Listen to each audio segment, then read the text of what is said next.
Hey there, listeners. So, the Modern Brewer Podcast, episode number 3. Here we are, exciting times. In this episode, I really wanted to explore hop quality from a different perspective. We're all familiar with the rub and sniff method of assessing hop quality. Grab a whole cone, inspect visually, then proceed to rubbing it in your palms and sniffing. Then, we tend to throw out a bunch of adjectives and see who agrees and if it fits the profile that we're after. Now, whilst this method is historically proven, is it really the optimum way of establishing the quality of hops? And are there questions you can ask your hop farmer or merchant before you even get to start the rub and sniff that might help you understand your hops better? Well, these are some of the questions I wanted to answer, and I thought long and hard about the type of guest I wanted to help me. And then, on a business call, in a meeting, was Henry Smith. His youthful passion for the UK hop industry and its potential was exactly the vibe I love. So I messaged him straight after the call and asked if he'd do a podcast with me. Perhaps our love of the potential of the UK hop farming industry overtakes the episode, but I think it's well worth a listen. Before we introduce Henry, please remember to hit the subscribe button and never miss an episode of the Modern Brewer Podcast. Your support gives me the strength and drive to keep on going, so thank you so much to all of the subscribers so far and those who keep sending me messages. Now, let's start. Welcome to the show, Henry Smith. Excellent. All right, well, I'll crack on. So, maybe a break, and then that's my mic. And welcome to the show, Henry Smith. Thank you very much. Great to be here, Chris. Yeah, thanks so much for coming on the show, Henry. In this episode, we're going to be talking about behind the rub and sniff. So we're going to be going through, in a good amount of detail, hop growing, different regions, daylight hours, soil, pelletization. I'm going to cover a whole breadth because the idea is we really want to get the listener to understand better questions to ask their hop provider or hop merchant, maybe a new approach to how you contract hops and how you talk to your suppliers. So I think let's just get straight into it. As always, I love this. So straight into it. Tell me everything about the rub and sniff, Henry. I think the rub and sniff for me it's the final product that you as the brewers are going to use. It's great on two halves because it's what you as the brewer see that you're going to be dealing with, what you're going to be using with. But from a growing point of view, it's where I and the growers can see everything that they've spent the effort and the time in growing. They can see the final product, which is going to be on show. So for me, the rub and sniff, why is it so popular? Why is it important? Well, a few different things. Rubbing between your palms of your hands releases the oils from the hops. They're the oils that you use in brewing, so it properly exposes those oils within the hop. A hop cone is just a hop cone until you get into the important things that you're going to be using. The downside to that is it can be very sticky, very smelly. It's always amazing to do the rub and sniff with leaf hops, just because you get a true representation of all of those oil contents, the lupulin within the hop. And you kind of get a real feel for the crop that was in the field. And to some extent, you do get a true representation of the kind of aroma that you would be getting in the brew. Obviously, there's a lot of different variables, but I think it's the closest interaction that you can get without brewing beer. So it's always a good guide to get that in to see what kind of product you're dealing with.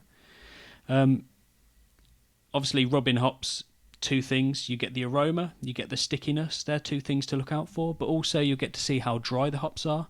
You'll get to see how fragile the leaves are, if there's an issue with the drying in the hops, if they've been over-dried, because if hops are over-dried, they lose a lot of their oil content. So there's quite a lot of things that you can get from the rub and sniff, and a lot of them are actually not just about the aroma. They kind of give you the whole history of the hop, the history of the year, the weather environments, whether this is a good hop to choose for your brew, and try to see what actual products you're dealing with. So from that point of view, I think it's more than just the aroma and the sniff. It kind of gives you a true representation of the product that you're buying. Yeah, and it's such a good point, I think, to make. It's really important to assess the hop itself as well as just the rub and sniff. So I think maybe you touched on it, but maybe you can elaborate a bit more on what you're looking for. So if I put a cone a whole cone in my hand, ready to rub and sniff, what should I be looking at before I start breaking it apart? I think there's a few things for me. You want to see that the cone's intact, that the outside leaves aren't too dry and they're not just going into dust almost. You can then see a lot of things. You can see if there was bruising on the leaves. You can see if there were any pests and disease throughout the year. And obviously that's a key reflective of how healthy that hop is, how healthy the batch is going to be that you're using. But then when you get down into it and you start rubbing it apart, you'll get the stickiness. Generally, higher alpha hops are stickier because of the higher oil content. And then you can do the sniff test, so you can get the smell. You can try and identify the individual characteristics that you want from your brew. But yeah, it's a perfect way to trace it back to the field and to see whether the product that you're buying is actually a good quality product. And how important is the level of, let's say, greenness? I think that's something that people always look for, maybe something real bright, vibrant green, maybe like a slightly duller green, or even if there's slight brown patches on. How important is that in comparison to like the actual aromas that you're getting from the hops? That's a really hard question to ask, and I don't want to divide opinions. But I think everyone wants that nice, luscious green sample. They want the hops to look bright and green because that determines that they were healthy throughout the year, they had enough water, they were looked after properly, they're of a good quality. But at the same point, I always refer to hops, especially on the rub and sniff. The hops are almost like a banana, so no one really wants to eat a green banana. Everyone would rather eat a banana when it's slightly brown, but no one wants to eat a black banana. So hops are completely the same. When hops become to be ripe, because they're perennial and they come back up next year, when hops ripen, all of the sap that's in the hops and in the cones starts to go back down into the root to give it enough energy for the next year. So what that means is there is a prime sweet spot, which is very hard for a grower to do, where when the hops start to go slightly brown, they produce a much stronger, much vibrant and a better aroma. The problem with that is we're talking about maybe a 1 to 2 day window between absolutely in their prime condition and having absolutely nothing and them smelling horrible. So it's a really hard point from a hop grower perspective to get them that great aroma. But I think, yeah, bright green is perfect, but necessarily if they're too bright green and they're quite light green, they have the tendency of smelling a bit like grass. That's because they're not ripe enough. If they go too brown, they're overripe and it won't smell nice either. So you need a little bit of brown. You can't just have a perfect, brighter, luminous, highlighter green colour. You do need a bit of reality in the fact that when they do start to get a bit riper, they do mature and they smell lovely. It's funny, those hops with a slight brown tinge never make it to the sales literature, though. They always look luscious and green on there. No, they don't. Yeah, and Photoshop does help stuff.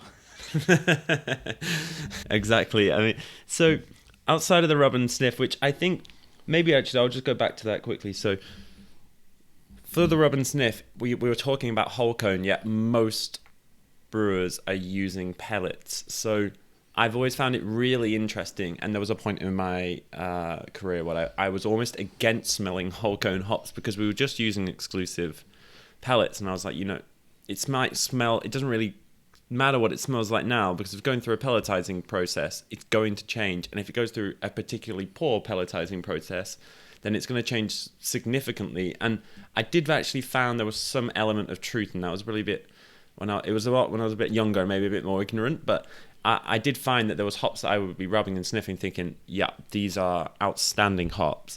And then we would get them back into pellets for whatever reason, and I'd be like, well, what on earth is this? This is nothing compared to what. And the thing was like a brick, and so it's quite interesting. Maybe from your point of view, how important is, if you're buying pellets, how important is that whole cone rub and sniff?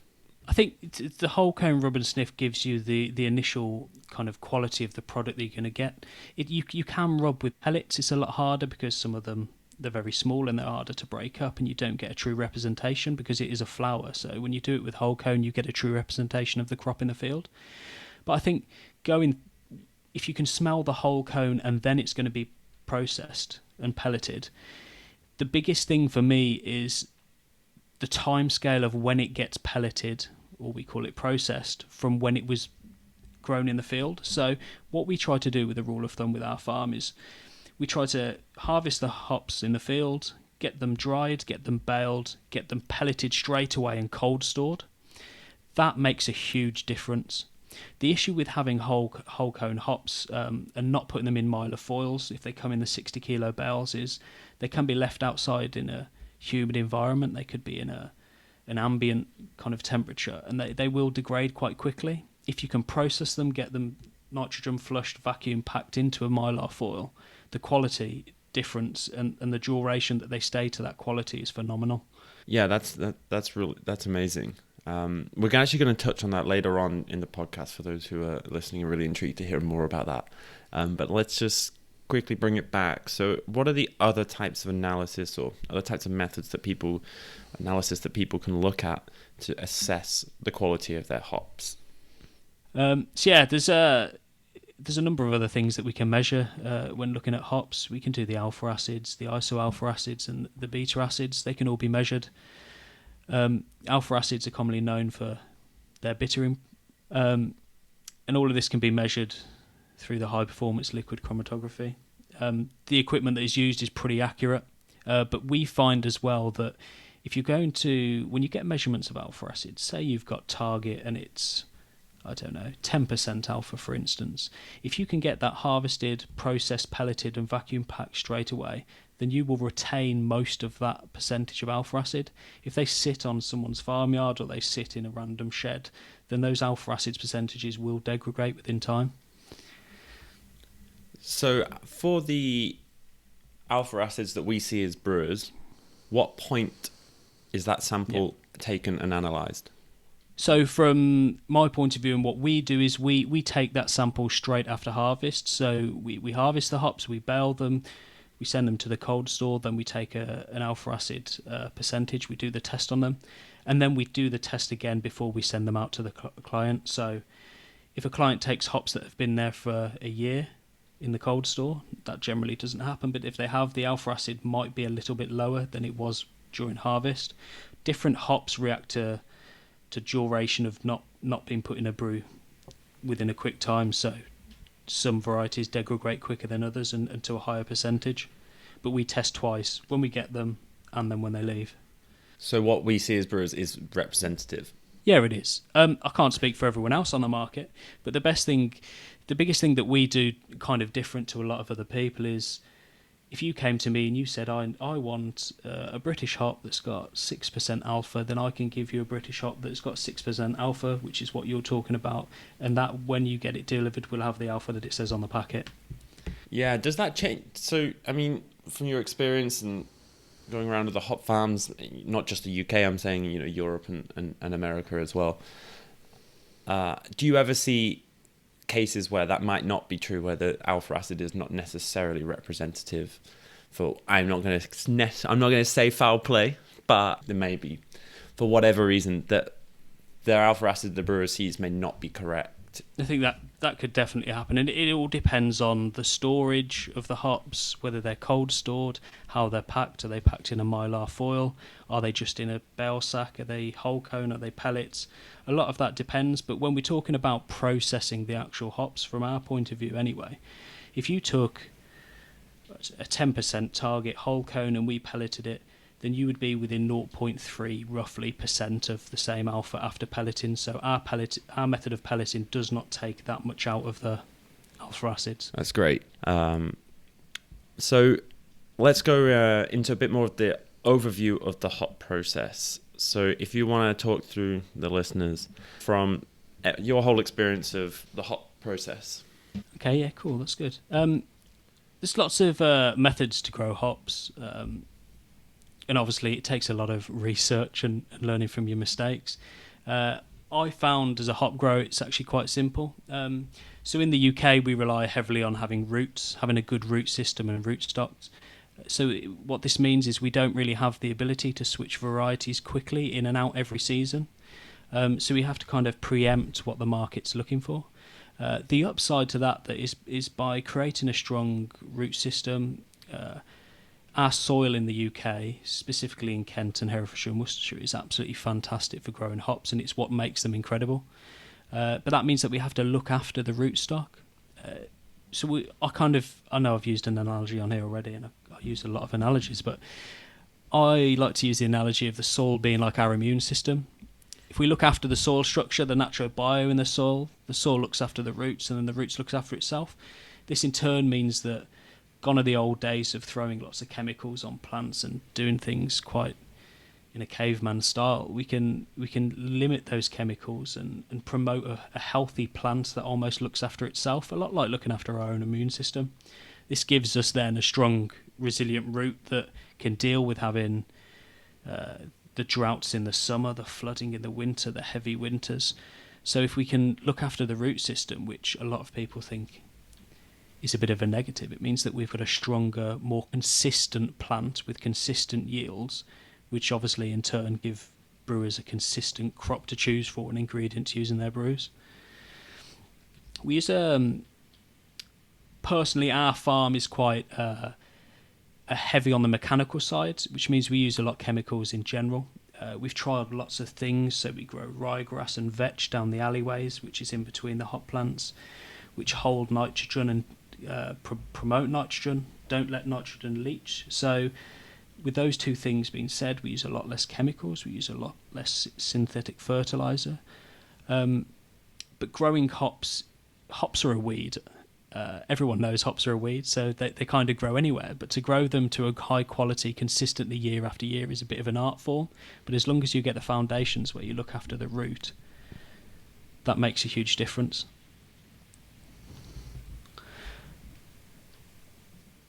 So yeah, we grow on a tall wire work at our farm. It's 21 foot instead of 16 foot. We've kind of adopted a German way of growing. This gives a lot more daylight, ventilation, promoting a bigger, more natural, healthy plant, fuller cones. We also ridge our hops like they do in Germany as well, which means that in July, when the drought comes out, our soil's holding a lot more moisture and the hops don't stress. Hops are very susceptible, especially some of the varieties like the Goldings, the Fuggles and the Challenger. They're quite susceptible to stress. If you get a lot of stress in July, August, it means that your alpha yields can be down, the aroma won't be the same, you won't get as many kilos per acre. So all of these kind of things that hop growers are trying to put in place, and specifically us, are to try and gain that edge of consistency of yield, consistency of aroma, consistency in alpha yields, to give the brewer a consistent product. So growing it from the field, right the way from the field, you do what you do. You look after your roots. You look after it the whole kind of season, and then it comes to harvest time. As we spoke about earlier, hops tend to go over and to go horrible within days. So that's why if you drive past a farm in harvest, every hop picker is working about 20 hours a day trying to get their hops in because they don't know when they're going to go off. We've got a German 3-tier kiln which dries hops in roughly half the time as a conventional kiln. So I know that it's a bit of a subject change, but there's been a bit of a stigma to do with British hops and them being a bit dusty, a bit boring. And when you start to talk about some of the exotic citrusy US hops, one of the main reasons why hops, and I think the stigma was linked to that, was the drying. So we've got a 3-tier kiln which dries hops roughly half the time of a conventional one, which I just mentioned. The difference between this is mind-blowing. So before we spoke about the oils in the hops, the rub and sniff, the stickiness, the aroma. If you can dry hops at quite a high temperature in half the time as a conventional hop, what it means is that you remain all of those oils, all of the goodness, the lupulin that you need as a brewer, that remains in the middle. You get the outside dry, which is green matter, so it doesn't rot and go mouldy, but you don't dry into the core of the hops. The problem with drying kind of low and slow is that it does dry out the middle of the hop. The difference between the 3-tier kiln system and a conventional kiln system is night and day. So if that's one of the questions that you were going to ask about where the hops had been dried, then ask what kind of kiln they're using. Yeah, that's a really interesting question to ask, and probably one of the ones people, I guess, wouldn't ask traditionally. How you call it the conventional kiln? Is that the conventional kiln to the UK? Is that conventional kiln in Germany, the States, Australia, or has everyone kind of moved to these 3-tier kilns now? So generally in the US and in New Zealand, they're still on those single tier conventional kilns. The Germans switched to the 3 tier kilns quite a while ago, but in the UK it's quite a new, fresh idea. We used it when I started at Brookhouse, and we're using it now on the farm that we're currently on. The difference is incredible. So when I say conventional, normally if I relate to conventional, it means to the UK. Yeah, I always assumed that hops were better from the US for from other ways because of daylight hours and sun and soil, etc. We will come to, and I'm sure that is very important. But how important, if you were to give it a weight, is kilning to the quality of the hop? I think it's a combination of things. For me, if you said to me, go and start up a hop farm, do it from scratch, what would be some of the most important things that you would do? Kilning and cold storage would be probably my top two. So in terms of that, kilning probably adds up to a 50% increase in the quality of the hops, in my opinion. You still have to grow them right, you still have to look after them. But in the UK, we've got quite a humid environment. So most of the time in September, when you're harvesting hops, it's pretty rainy, it's pretty dull. The weather's not great. If you've got a kiln that can get the first bulk of moisture off those hops and get it away and out of the bed of hops quickly, the hops don't stew. So I've always worked off roughly when I was growing that hops coming out of the field are about 80% moisture. Me as a grower, I try and get them down to roughly 10% moisture. And obviously that's 70% moisture that you need to get off the hops within the first hour. So if you've got a kiln that can blast that moisture off the hops don't stew in their own moisture, they don't go a funny, pale, dusty colour, they stay bright green and they keep their aroma. So when you see a bright green sample that looks lovely, and you can tell it's dried on the outside, but you get the oil, the stickiness in the middle, that determines a great quality grower. They've kilned it right, and then they've stored it right, which is the holy grail. Yeah, that's really interesting. I think it's definitely a question to ask whoever you're buying your hops from is how was it dried, and they should be able to answer that, because I think it's a great question and something I definitely have glossed over as an important aspect. And the cold storage is, I think, one of the ones that Alex talked about quite a lot, especially walking around different hop farms in different countries. Everyone's quite proud of their cold storage. Maybe I'm wrong, but I don't remember a lot of people talking about their kilns. So it would be something to take away that I would definitely be asking more from my hop producers and hop farmers. So we talked about how important cold storage is. Is there a varietal difference that affects the hop performance in cold storage? I don't necessarily think so. I think the biggest thing for me is what cold storage does. So you can grow a really bad variety of hops. You can have a terrible year. You can even kiln them incorrectly. What cold storage does is it just locks in everything that you've done throughout the year. So don't get me wrong, it's the same with kilning. Cold storage, it won't add value, it won't make the hops any better, but what it does is if you've got a perfect hop, a perfect variety, it doesn't let them degrade, it holds and harnesses everything like that in. I think it's more important for some varieties than others. So I know we spoke earlier about Target. So Target, a British variety, they've got a tendency of losing a bit of their alpha acid percentage. If you can get them into the cold storage straight away, it's quite vital for Target because it will hold that in a lot more than it would if they were on an ambient kind of rusty old shed. So I don't think it really does anything from different varieties. You just start to understand and to learn the characteristics and which ones are more important to make sure that you do get cold stored straight away. So with that in mind, what are your thoughts on the hop storage index? You see, quoted quite a lot on hop sales literature. It's really hard, isn't it? We're never a big fan of quoting it, just because the values. There's lots of factors involved in calculating it. If you're worried about storage indexes, then you've probably got too many hops in your store and aren't turning them over quick enough. And a lot of people would have seen this within COVID lockdowns. Okay, so once it's been cold stored and everyone's smelled it and rubbed it and sniffed, everyone's happy, maybe you can just give us an overview of the hop pelletizing process. That'd be really interesting. Okay, perfect. So process, as everyone's aware, starts off with leaf hops, so cone hops. They go into a bell tearer. So when we harvest the hops, we dry them on farm and we package them. They go into the 60-kilo bales. So what we do is we take one of those bales, we cut it open, and it's still in quite a big block because it's compressed so tightly. We put it on a bell tearer, which essentially it takes all of that and breaks it apart. Same as the scratch and the rub and sniff, where you rub it between your hands. It's a big version of that. What that does is it allows to separate any items, any foreign objects that shouldn't be in there. It means that we don't get any big clumps that have got anything we're missing.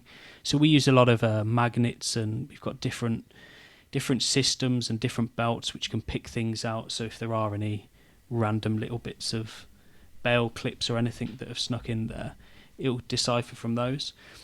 The leaf hops then, once they've all been separated and broken up nicely, they're blown into the dryer. The dryer is a holding tank for the leaf hops.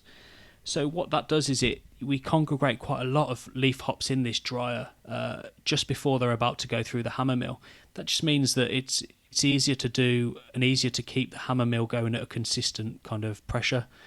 If you go in waves, the hammer mill can get too hot, and when you're talking about pelletizing, then temperature of the hammer mill and the pellets is very important to get the right consistency. Hops need a slight heat to bring the pellet moisture into specification. So it's rarely used as a dryer, but with some hops, if we do need to just dry them a bit because the farmer didn't dry them enough, then we can use it for that as well.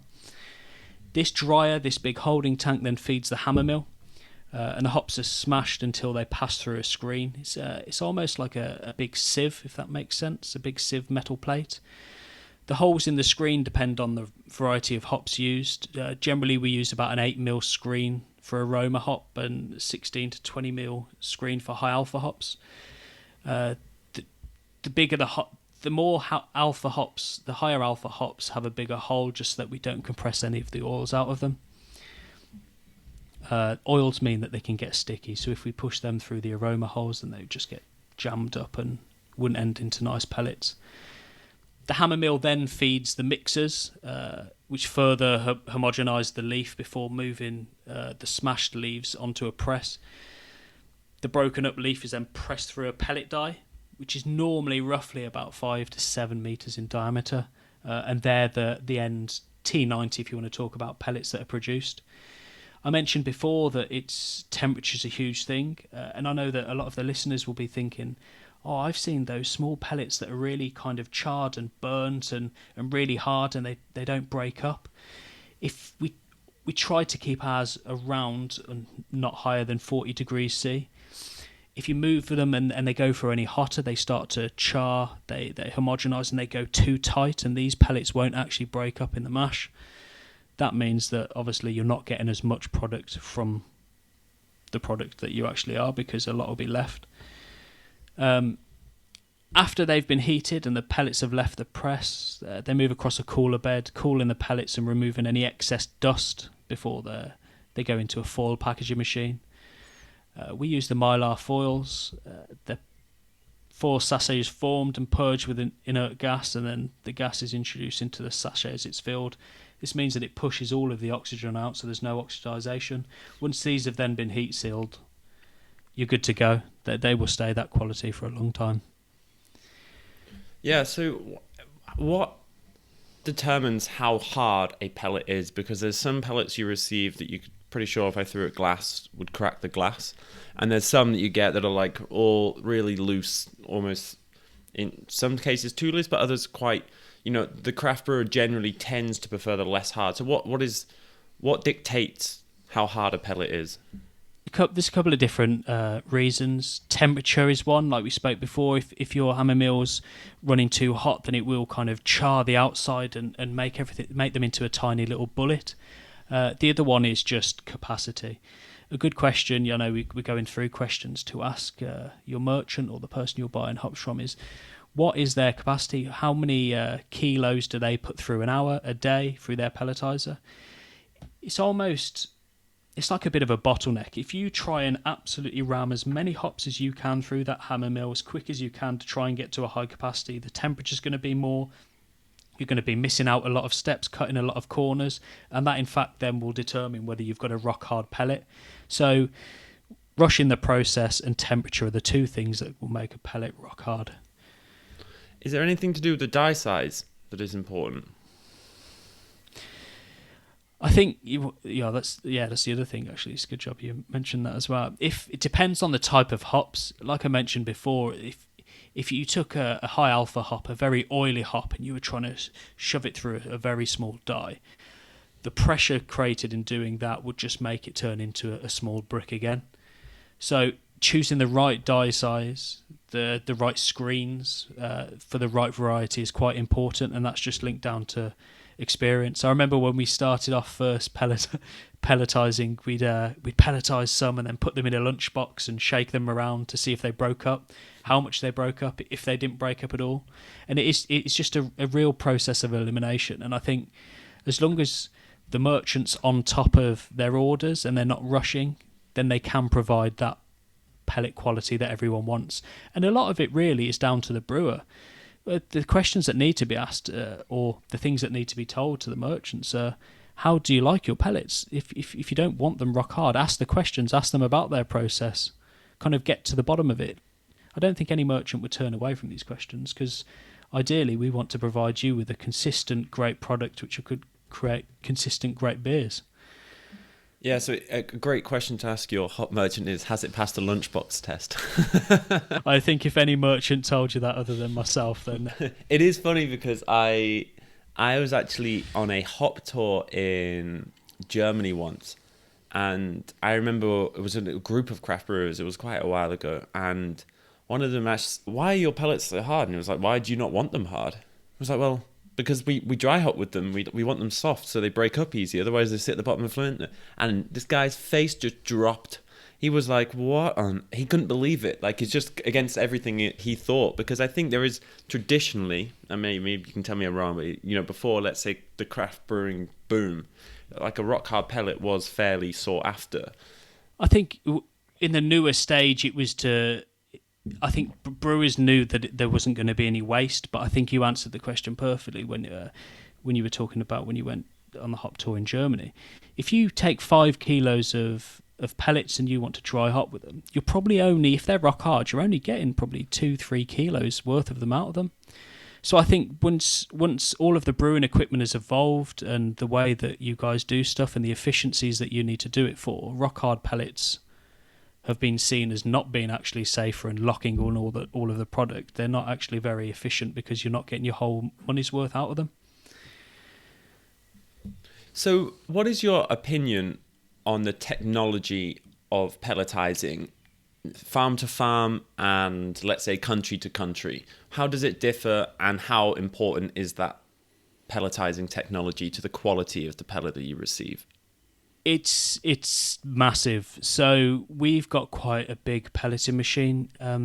Farms don't tend to pellet their own hops. There's only a few merchants in the UK that pellet hops, us being one of them. I think the biggest thing that I could say is, and it links back to previously mentioned, we've got the capacity within our pelleting machine to pellet hops all day, every day, 6 days a week. So therefore, we're never putting it under full strain. But I think when you start looking at the technology of pelleting and processing hops, then Germany and the US are quite up there because they've been using pellets a very long time. And they're just more efficient and they're up to date with technologies. Yeah, I go back to the point I made earlier. Sometimes it's quite disappointing when you have such a good quality whole cone. It has more often than not been a UK hop that I thought, this is outstanding. This is a hop I'm willing to use to replace, let's say, an American cousin. And then I get the bag of T90s and I'm like, whoa, this is not the same. What question would you ask to know if the hop quality pellet was going to be good or not? I think the biggest thing you need to do is you need to ask for a sample. If a merchant's willing to give you a sample, no matter how big or small of a brewer you are, then you know that they care about the product and they stand behind it. I think it's not so much of a question for me. From going from growing hops and to selling them and to carrying on to sell them now, I think it's more about the relationship with the merchant, because there will be people that don't take as much care in it. So if you can create a relationship direct with your merchant, even with your hop grower, if they're selling direct, and start to understand the whole process, go to the farm, see the hops in the farm, have a look around the processing plant and see the pelleting plant, and take any of those options to go and see, you'll start to formulate that open relationship where you can tell whether someone's trying to pull the wool over your eyes or not. Henry, I think that's probably one of the most important points I wanted to make in this whole podcast, and I'm really glad you mentioned it. There always seems to be a lack of relationship between the hop grower and the brewer, for reasons I don't really know, especially in this country. You go to a lot of other countries again, and the hop growers are friends with the brewers as much as they are business partners. And that really helps that relationship and the quality of the hop come up. Perhaps that's maybe down to the fact that there's been a bit of a stigma attached to UK hops for quite a while now, which I do believe is changing quite substantially. It's by going to the hop farms themselves and speaking to your grower and trying to establish a relationship with your hop grower and the hop farm. Because I'm sure you guys are just super excited to have brewers there, just like brewers are super excited to go to hop farms. It's the glory product of brewing. Definitely establishing and maintaining a relationship with a hop grower is the best way of ensuring that basically your hops are going to be good quality. Yeah, and I think as well that gone are the days of a guy in a suit trying to sell you a product. I think people care about what's in their product, and I'm not just talking about beer. Everyone wants to know where their fruit and vegetables are coming from, where their meat's coming from. You know, we care about the reason behind everything, and we want to understand stuff. And I think it's more a case now of, like you said, just creating that relationship. People work for people and people sell to people. So from my point of view, I sell hops. I used to be a hop farmer. We've still got a hop farm which I go to a couple of times a week and try and keep in on the loop on. Come and invest yourself and have a look, ask questions. There's no such thing as a stupid question. And I think, like you said, brewers love going to hop farms because they get to see it. But at the same point, merchants and hop farmers love to see the beers that are so amazing and so lovely and have a great response within people drinking them, that their hops are in those beers. Yeah, and I think maybe, again, me steering slightly off course, but it's an important point that this is where UK hops can stand out for a brewer in the UK, or European producers for European hops. Is often we rely so much on the American hops, but we're really struggling for us to maintain that relationship. If you can maintain a really good relationship with your local hop producer or a hop farm, and that could actually really help the industry, help the sustainability of the industry, help us not buying so many hops from America, for etc. So there's a really good takeaway from that, and maybe helping the UK hop industry is the best way. Is just communicating with them, which actually maybe leads 100%. Me nicely on to the next point, which is how important is growing country and growing region, and what is it that makes the regions different? That's a good question. I think the climate, the soil, we've spoken about these before, and the growing conditions, they've all got and have a significant impact on the quality and characteristics of hops.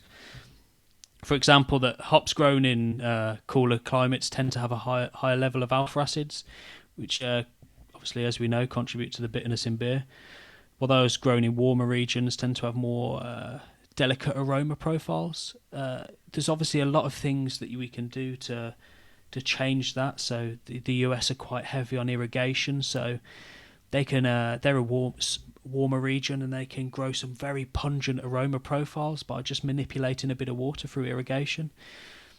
Soil conditions are a huge factor. They're a huge factor in flavour and aroma and the alpha acids as well. So I've had it previously in the past where I can grow the same variety on two different farms, half an hour apart, and the aroma is noticeably different in the same variety just because of locality and environment. In addition to that, the specific hop varieties grown in different regions can vary in terms of, obviously, flavour and aroma. So you could grow a Golding in the UK and you could grow a Golding in Germany. It would give a completely different flavour profile.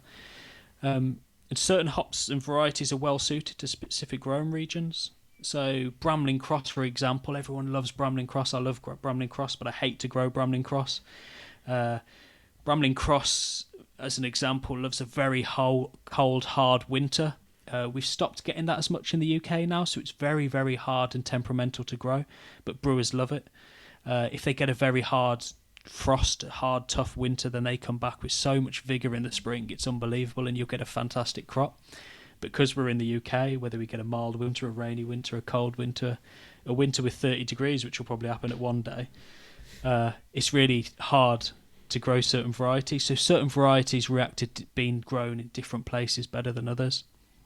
Yeah, so with that in mind, you've got daylight hours, soil and fertilizer pesticides. How important are these, and how much are they different per region, and how much does that impact the hop quality?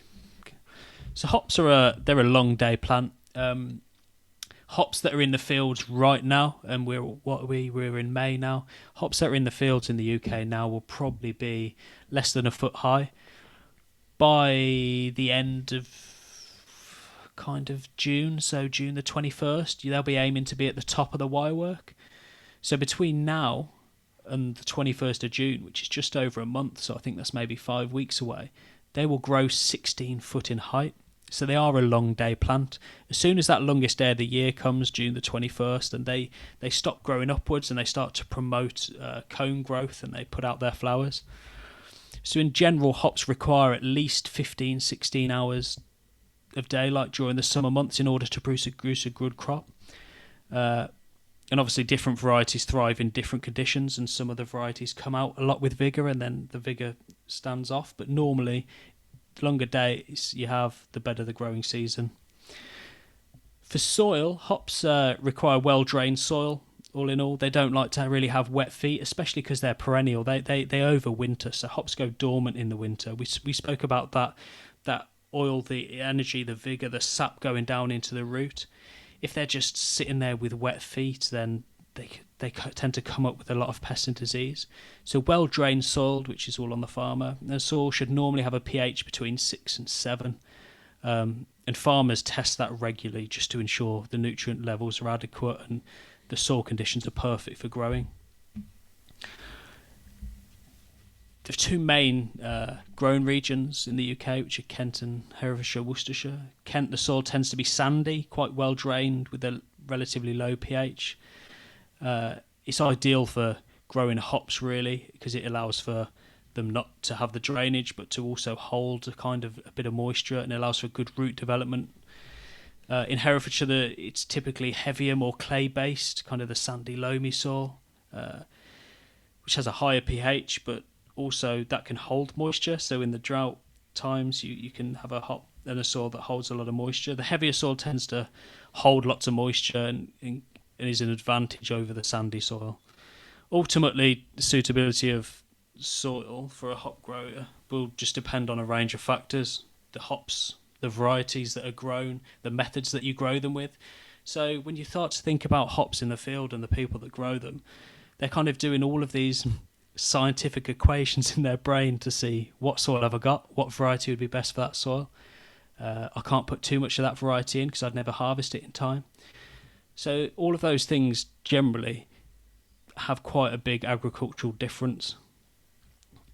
Weather conditions are a huge one as well, and the managing of actually growing those hops. Both Kent and Herefordshire have got a long history of hop growing, and they produce high quality hops, whereas Herefordshire does tend to be a bit wetter and a bit more windy. So obviously you've got to think about that when growing hops as well. Yeah, so with that in mind, and it's really interesting you pointed that a lot of farmers are doing the scientific calculations in their brain. How much does technology and the reliance on technology differ between hop growing regions? You go to Yakima and it's almost like an outdoor lab. It's just insane the amount of technology they use. But UK, you see a lot less of it in the field, and maybe farmers rely a lot more on, I don't want to say instinct, but on experience and feel. And how do you see that? And is there technology being accepted by UK hop growers? Yes, it's an interesting question, and something that I'm quite passionate about, and I've got to be careful that I don't just rip into every hop grower in the UK that isn't me. I think the UK is quite behind Germany and the US. They're large-scale hop operations, and they've kind of embraced the mechanical side on a greater extent than any other place in the world, really. The UK is sort of coming to that, but it's only really been with the farm that we have, where those kind of decisions and the input and the capital has gone into the planning to apply these new technologies. So the farm that we've got, we kind of mimic the German system. So we grow on tall wire work, like I said. We have the 3-tier German kiln. We've got the German hop picking machine. But I do generally think that in the UK we are a little bit behind on technology used, and I think you're right. It's more of a, is the wind blowing to the east, or I know what to do. But it's definitely, people are getting there. I think because of the scale of the hop operations in Germany and the US, they've got a lot more money behind the research and development. The growers have got larger acreages, and you think if you're a hop grower that doesn't have a huge acreage, you're not going to have the money or the capital to be able to invest in all of this amazing technology and advancements that will make your product a lot better. Yeah, is disease different in different regions of the world? Is there more disease, like hop disease, in the UK or Australia or Germany or the US, or is it all relative? The UK would definitely be up there. The UK and Germany would be, because obviously we're quite close together geographically, the UK and Germany would be up there with the worst countries for disease and pests. I know that in New Zealand, for example, they don't really spray anything on any pesticides on their hops because their country's locked down and they don't allow any pests or disease into the country, which is fantastic.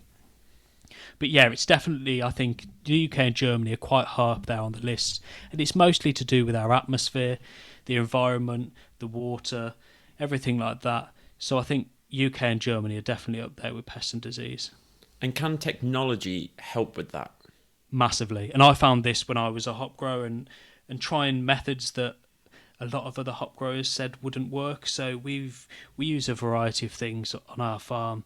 We've got sensors and remote monitoring systems to track plant growth. We've got variable rate fertilizer spinners, which can put just the right amount of fertilizer on the ground that we need to. We can do soil health mapping systems, so we can see all of the indices of all of the kind of levels of the diseases in the soil as well as the nutrients. And then coming back to the different way of growing, which obviously aids the pest and disease, some of the technology that we use, which is along the German system way of growing, we cut the top of our rootstock off in the spring. So instead of chemically pruning it, we slice the top off, the same as slicing the top off a cabbage. And what that does is any wintering pests and disease that are in that rootstock, it cuts the top off and just throws them into the alleyway, essentially giving you a clean rootstock and clean plant to start off the season with. So technology can have a huge factor in whether pests and disease are easier or harder to get rid of. Yeah, I wonder what came first, the attitude or maybe the money. But it's interesting because obviously this technology is super expensive, and there must be a reluctance from UK farmers based on the cost, because the science is there and the logic is there. But I wonder if that's what you think, that if maybe more people buying UK hops, for example, as there have been, buying US hops, then maybe they would be more willing to invest in technology. Or maybe it's just a philosophical reason for not adapting to technology. I think because the average age of a hop grower is probably over 50 years old, I think it's a bit of both. It's a bit of doing stuff the way that my granddad did them and stuck in my ways, but also it's the financial side of it.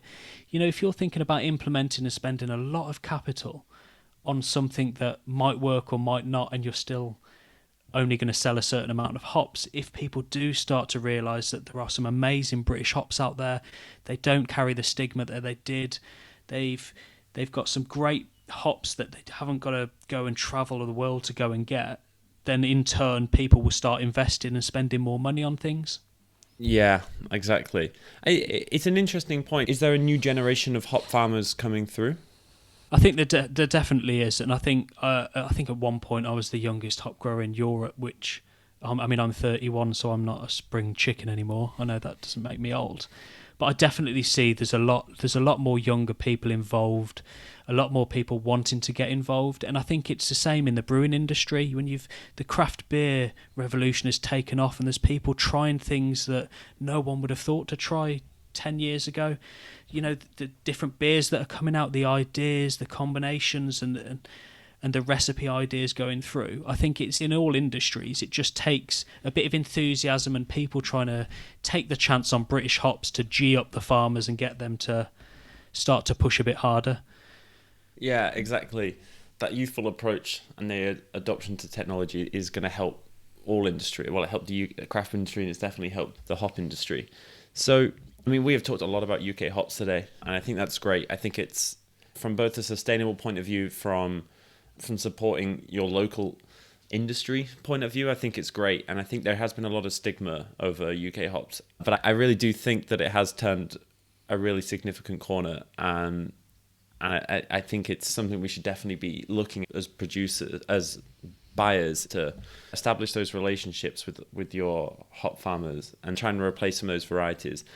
Maybe we can just round up a little bit about what you feel is the most important question. So as now I'm a brewer, I've listened to this podcast, and I want to ask a list of questions to find out more about how my hops are made, and to give me a better idea of what the quality is going to be like before I even get to the rub and sniff or the pellet.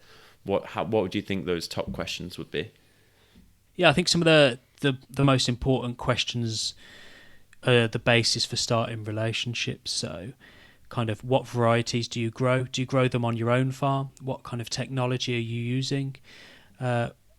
Ask them questions, things that we've spoke about in this podcast. So what are your capacity? How do you pellet hops? Do you kind of promote the harder pellets, the softer pellets? Start giving them something to know about what you want. I think the biggest thing for me, and I've been selling hops for a while now, and some of the best conversations I've had with brewers is, what do you want? Do you want whole cone? Do you want pellets? Are there any of your worries? What don't you like? What have you got from someone else that you don't like? So if I'm asking you, Chris, you tell me you want some T90 pellets. What haven't you liked about T90 pellets in the past? I don't like they're hard. I don't like they don't break up. I can't dry hop with them. We'll come down and see things. I think the biggest thing as well is to just go and see a merchant. Yeah, absolutely. Establish that relationship, and just, if you haven't already been to a hop farm, go to one as soon as you possibly can. There really is. It's just so many brewers, visual and kinesthetic learners, that actually, to go and visualize and be a part of the process, you'll learn infinitely more than you will out of it. I just sound like old school, but than you will out of a textbook. And it is true. And I felt that myself as well. It's one of the reasons I got into brewing, was because I found myself it much easier to learn, because it's such a visual and kinesthetic job. So then when I went to a hop farm, I felt like I learned so much more. Same way I went to see like a maltster, and you learn so much more when you go and see. So I couldn't recommend it enough. That being said, Henry, does your farm accept visitors? Yeah, we do, and we're looking now to kind of take on more and do more tours around harvest time, and all throughout the year. If people have got any questions and they want to come down and see it, I think the big thing as well is it's easy going and seeing a hop farm in harvest when everything's quite romantic. You've got the nice sunrise, the dewy morning of a September morning. Go down and see the hop farm if available. Go down and see it when it's not in harvest. Go and ask the people, when you do a hop tour, ask the people that are on the farm a few questions.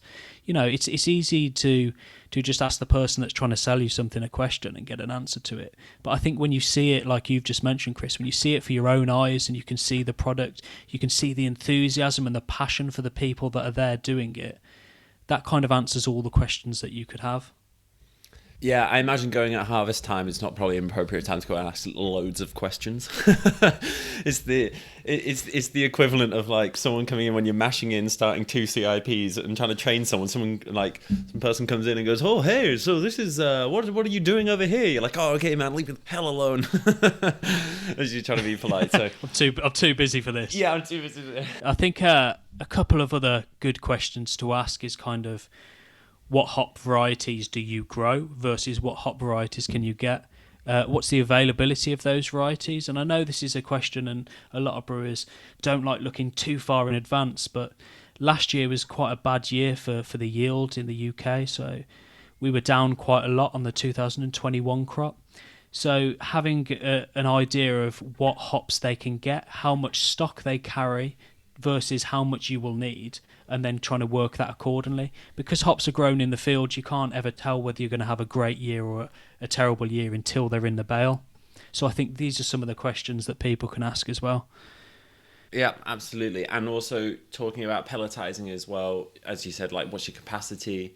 What are your goal from pelletizing? I think it's a really great question as well, to save that disappointment that you get from having good quality whole cone and bad quality pellets. Is a really good question, is to ask how that pelletizing process, where it's being done, etc. And you'll end up probably with better quality hops and also a better understanding of the entire process. I think it's a whole bunch of really good questions.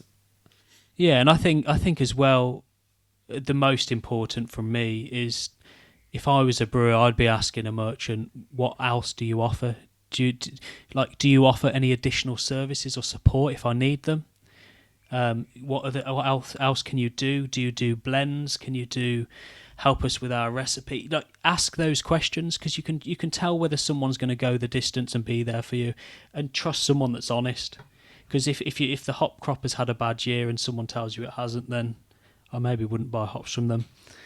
Yeah, yeah, absolutely. So Henry, I think this has been a really great show. I really appreciate you coming and spending your time and letting everyone know about your really interesting life in hops. I wish you all the best of the future, and I'm definitely going to come and checking out that farm this summer. So, really exciting. Thank you so much for everything. Really appreciate it. Brilliant, Chris. It's been an absolute pleasure. Thank you so much. Well, I hope you enjoyed the episode. I would love to hear your feedback. So please get in touch via LinkedIn or Instagram if you have any comments on the episodes, recommendations for guests, or ideas for future topics you think would be interesting to cover. You can find me on LinkedIn if you search my name, Chris Lewington, and my Instagram handle is Chris__Brewington. If you haven't already, hit subscribe, and I will catch you on the next episode of the Modern Brewer Podcast.